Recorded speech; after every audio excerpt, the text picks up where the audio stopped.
Sure. Jeffrey. Jeff Laurenti.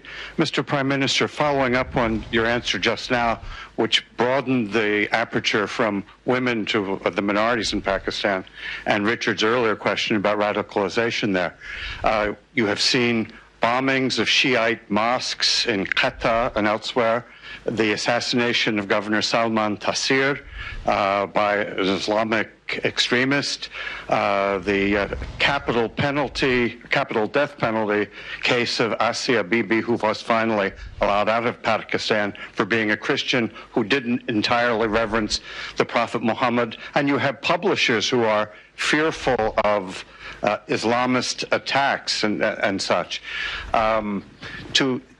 Is there any progress to be made on reforming those blasphemy laws, and how pervasive is the sense of the tiny minority of fundamentalists being able to employ violence in order to enforce religious conformity? And do you get help from elsewhere in the Muslim world, like Saudi Arabia, at being able to progress toward a more moderate Islam? Okay. First, let me clear one thing. There is only one Islam. There's no such thing as moderate Islam or radical Islam. I even heard yesterday that there was this radical Islam. There is only one Islam. Islam, like all human communities, has its radicals, majority moderates, and then of course some lunatics who every human society has it. There you might have your racists. When I first went to England, there were these skinheads who would beat up people because of the color of their skin. So there is only one Islam, and the Islam we follow is the Islam of Prophet Muhammad sallallahu alaihi wasallam. And that Islam,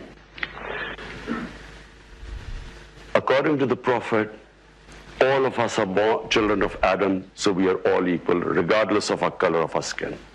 That Islam gave complete rights to minorities. In the state of Medina he created, a Jewish citizen wins a case against the Khalifa, the head of state. He loses a case against a Jewish citizen, which means that they were equal citizens if they could stand and win against the head of state. That's the Islam we follow. In my vision of Islam, all human beings, regardless of their religion, are equal. Now, if we have not been able to enforce our laws, it's because, unfortunately, we have ruling elites that have kept themselves above law. And when that happens, and Pakistan is not the only country like this.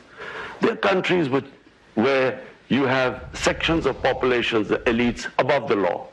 And when that happens, there is no rule of law. Then might is right.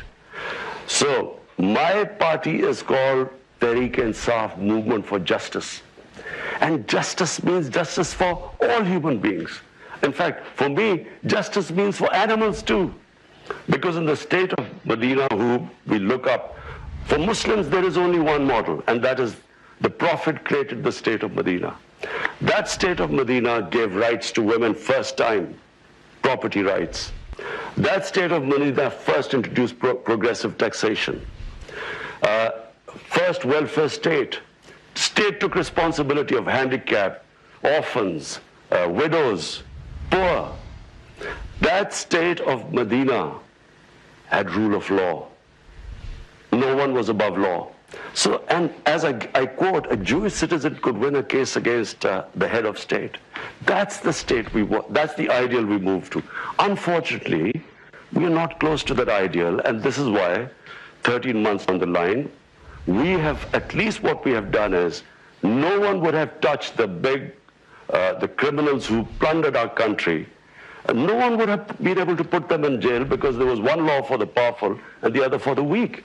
So it's a process. It's not going to happen overnight, but this is my ideal. Yes, ma'am. Thank you very much, and thank you for your comments.